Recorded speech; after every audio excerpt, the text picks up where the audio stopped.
What is good, everybody? Welcome back to another episode brought to you by the League FFB. Today, we're going to be updating my top 20 tight end dynasty rankings. If you guys have already been on the channel, you know we've updated our quarterback rankings. We did that earlier in the week. But like I said, today is the tight ends. Next week, the running backs and wide receivers. If this is your first time on the channel, make sure you hit the subscribe button. Make sure you hit the like button if you find something actionable and or entertaining. But without wasting any more time, let's hop right into today's video and let's start talking about these tight ends.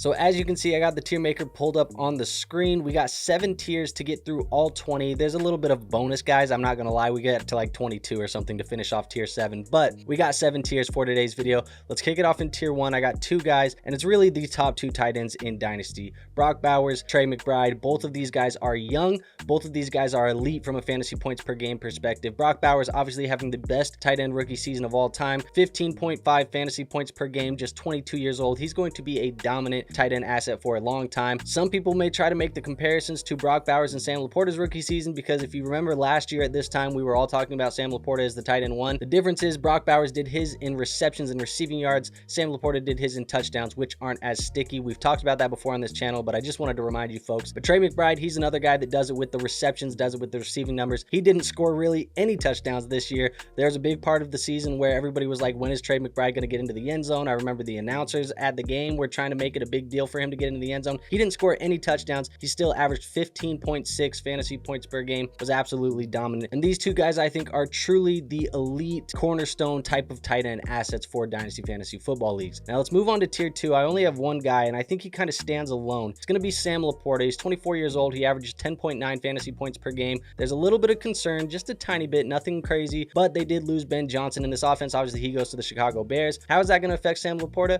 I'm not really sure. We'll see what happens with this offense. The Lions, they've lost a ton of coaches. There's going to be a ton more that probably leave at this point, but they're going to get it fixed up, hopefully for fantasy football's sake. Sam LaPorta comes in as tight end 2 though, and the reason why is because he's just a tier above the next group. I can't really group him with them because he's younger than those guys. His fantasy points per game is a little bit better than some, if not most of those guys, and we've seen the elite season last year, which I think is something we still need to kind of account for, even though, like I said, it was a lot of touchdowns. Sam LaPorta is still in a tier of his own at this point, just tier 2. He has been surpassed by Brock Bowers and Trey McBride. Now let's go to tier 3. These are the last of the tight ends I think that I actually care about for Dynasty Fantasy Football Leagues. These are the guys that I think are the final of the quote-unquote elite tight ends that you would actually be drafting pretty highly. I got TJ Hockenson, George Kittle, and Dalton Kincaid. Now TJ Hockenson, 27 years old, obviously coming off of the ACL tear this year, so the production wasn't as high as it has been in years past. Only 8.7 fantasy points per game. I expect the next year to be better. He is going to be fully recovered from that knee injury. That will be better for TJ Hockenson and JJ McCarthy most likely under center here. You always hear about how the rookie quarterback tends to lean on the tight end. Maybe that happens next year with TJ Hockenson. The only issue with Hockenson at this point is that Justin Jefferson, Jordan Addison, Aaron Jones, a lot of these assets all kind of have big spike weeks, and that leaves TJ Hockenson with a little bit of inconsistency. I think the emergence of Jordan Addison specifically has left TJ Hockenson with a little bit of inconsistency this year, so he's still my tight end 4. Like I said, only 27 years old, which isn't old for tight ends, but he is a player that I think is still worth targeting in your Dynasty Fantasy Football Leagues. Now, George Kittle, he's a little bit older, 31 years old, but the fantasy points per game is elite. 15.8 fantasy points per game from him. I don't see much changing. The only reason why he's even at number 5 and not higher is because of that age. Being 32 going into next season, I think it's going to be a little bit harder for George Kittle to look at the future and say, I project 2, 3, 4 more years of elite production for him. Obviously, in our Dynasty Fantasy Football Leagues, we probably shouldn't be looking 4 years in the future, but 2 to 3, I think that's a fine number to look at, which makes George Kittle just a little bit lower in my rankings despite him being an elite producer. But if you are a contending roster, he might be the cheapest of the contending tight ends,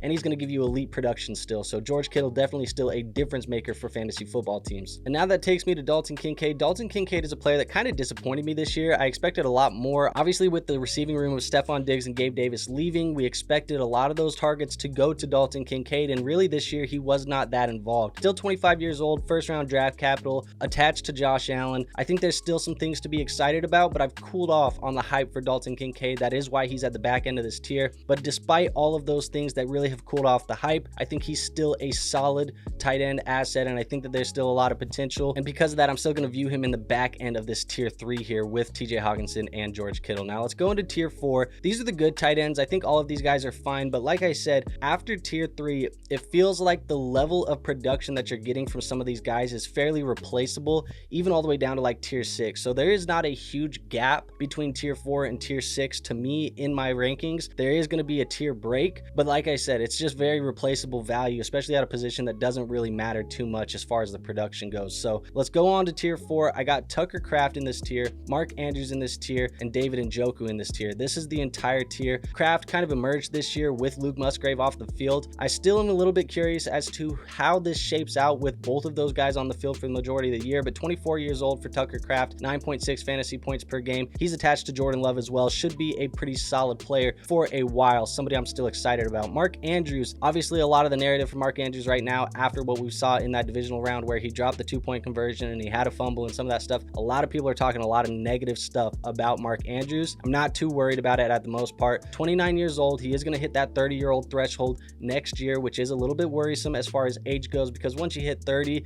it's really just, it feels like those players lose value every single season after that. 11.1 fantasy points per game still this year, even with the emergence of Isaiah Likely. I think he's still a player that you can plug in, get low-end tight end 1 numbers. Those tight end 1 spike weeks where he does finish as a top 5 player at the position are still something that he can do. Somebody I'm still excited about. People are going to say that the Ravens should move on because of the emergence of Isaiah Likely. I don't necessarily agree with that. I think Mark Andrews is still a player that's going to be around in Baltimore next year and still a guy who's double-digit fantasy points per game. David Njoku is another guy that's interesting. He's 28 and a half years old. He averaged 13.5 fantasy points per game, so the most of anybody in this tier. However, a lot of that production obviously came when we had Jameis Winston at quarterback for the Cleveland Browns. Now, Jameis Winston most likely will not be the starting quarterback next year. They're probably going to go find somebody else, whether that be the draft, whether that be free agency. Deshaun Watson did tear the Achilles again, so it feels like his time in Cleveland is pretty much done at this point. What is David Njoku going to do? I'm not certain, but he's a guy who still produces despite having bad quarterback play for some of his time there in Cleveland, probably a majority of his time there in Cleveland, and he's still a guy that I think can go out there and give you tight end 1 weeks. He comes in as my tight end 9 and the last player in this tier. Let's go to tier 5. You might be saying, where the hell is Travis Kelce? Well, he's going to be in this tier with Kyle Pitts and Evan Engram. So those guys all kind of make up this tier. I debated between Kelce over Pitts or Pitts over Kelce for a while now. I think the age difference, obviously being about 11 years between the two, is what made me put Kyle Pitts above him. But Kyle Pitts has done nothing that's given me confidence in his production level at the NFL level. He averaged 7.7 fantasy points per game last year. Is it going to ever click for Kyle Pitts in Atlanta? I'm not sure, but when you still look at his physical traits, I think that there's still some upside there. I'm definitely not paying up for Kyle Pitts. The hype of Kyle Pitts over the last couple of years has been absolutely crazy.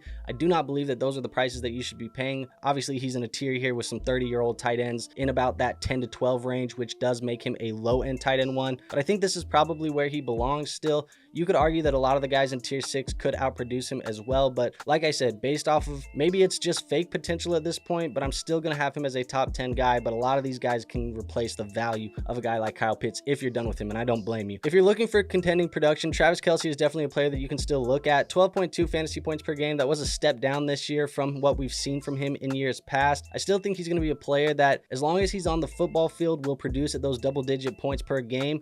He's kind of going to be like a George Kittle light, a Mark Andrews right now at this point in his career. And I think just the age being 35 is definitely scary. You hear some of these, like, is he going to retire narratives? And I don't think he's going to retire at the end of the year. Maybe he will. I don't think he will. But yeah, that's definitely something that's into consideration with this ranking and why he's a little bit lower. But Travis Kelce, definitely still a producer if you need a cheaper tight end in a tight end premium league on a contending roster. Same thing can be said for Evan Engram. Evan Engram is 30 years old, so he's 5 years younger than Travis Kelce, averaged 9.9 fantasy points per game. You've heard a lot of the Liam Cohen shit over the last couple of days. This has been absolutely crazy, but he is the new head coach of the Jacksonville Jaguars, or at least projected to be the next head coach of the Jacksonville Jaguars. I think this could be good for Evan Engram and this offense entirely as a whole. Good for Trevor Lawrence, good for BTJ, good for Evan Engram. Evan Engram has been one of Trevor Lawrence's favorite targets the entire time that he's been there. I think he's still going to continue to be as long as he is on the football field for them. I think this is still a player we can view as a low-end tight end 1, and somebody that I definitely am still interested in in my fantasy football leagues. Now let's move on to tier 6. Again, tier 6 doesn't feel much different to me than the guys in tier 4, maybe just a little bit less confidence. That's why the tier breaks are happening. But I have guys like Jake Ferguson, K. Dalton,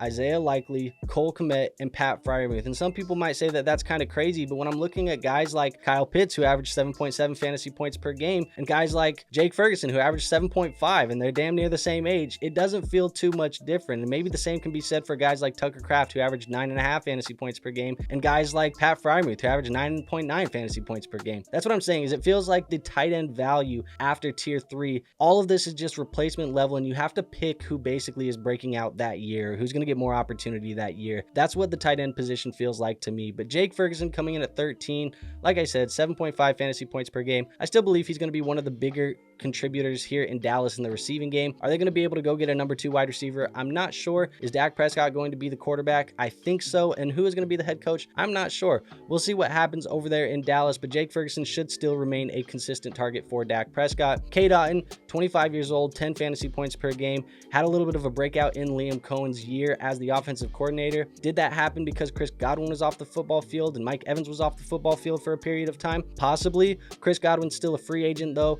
Maybe doesn't even come back with the emergence of Jalen McMillan, and maybe that helps K-Dot in long term. Isaiah Likely, a little bit of a breakout as well. 24 years old, 7.7 fantasy points per game.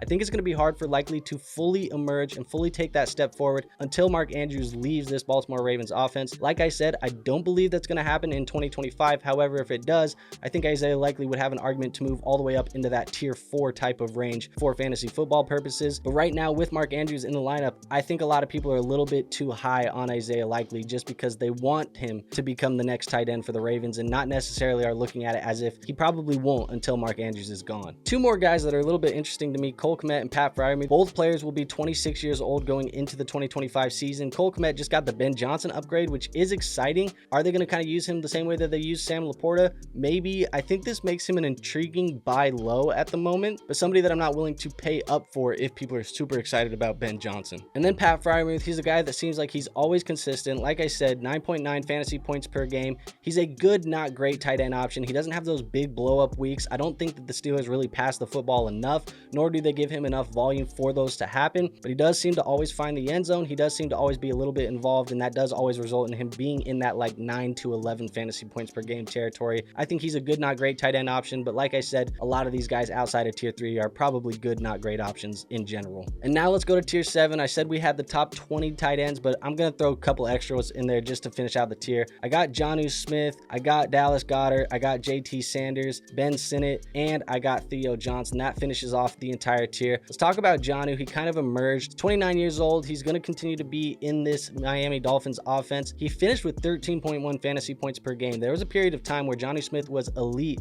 for fantasy football purposes. Like I said, it's going to be tough to trust that because we've seen a large sample size of Jonnu Smith over the course of his career where he hasn't been elite. Was that just a small glimmer in the pan, or is that actually something that Jonnu Smith is going to do long-term moving forward? I'm not too sure, and I'm not as confident as some of the other guys above him, so he does fall at the top of tier 7. Here's my tight end 18. Dallas Goedert, a little bit older, in an Eagles offense that doesn't pass the ball too much. They have ran the football a lot more with Saquon Barkley in the offense. He's averaging about 10 fantasy points per game. Another good, not great option, but the age being 30 plus at this point does put him in that tier 7. And then you have the 3 young guys. We'll talk about JT, Ben, and Theo. All of these guys drafted in last year's draft class. None of them really averaged more than 5 fantasy points per game. Ben Sinnott really not involved at all. Zach Ertz is a free agent this offseason. Do they move on from him? If they do, this could feel somewhat reminiscent to the Zach Ertz and Trey McBride situation that was in Arizona with Cliff Kingsbury. If that happens for Ben Sinnott, I think a lot of people are going to get really excited about him. Is he going to have the same results as Trey McBride? I don't believe so, but he's still going to see a massive increase in value. JT Sanders could improve in year 2. He had a decent year 1, 4.7 fantasy points per game, should continue to get better. And Theo Johnson had a solid year, actually the best year from a fantasy points per game perspective of the 3, 5.7 fantasy points per game for him.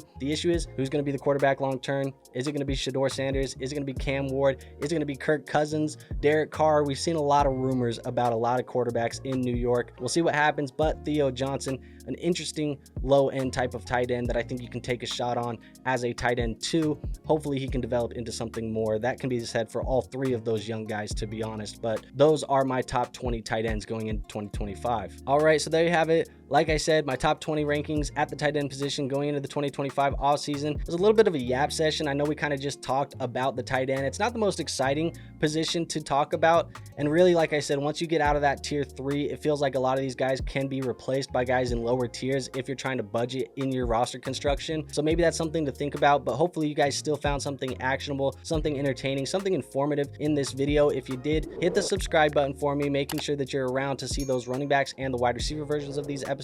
Make sure you hit the like button. That is the best free way to show this channel some support. And last but not least, make sure you go join our free Discord. We do have a free Discord linked in the description, helping you guys with your Dynasty fantasy football teams 24/7, 365. But with that being said, I have nothing else for you guys today, so I will see you on our next episode. But until then, peace out.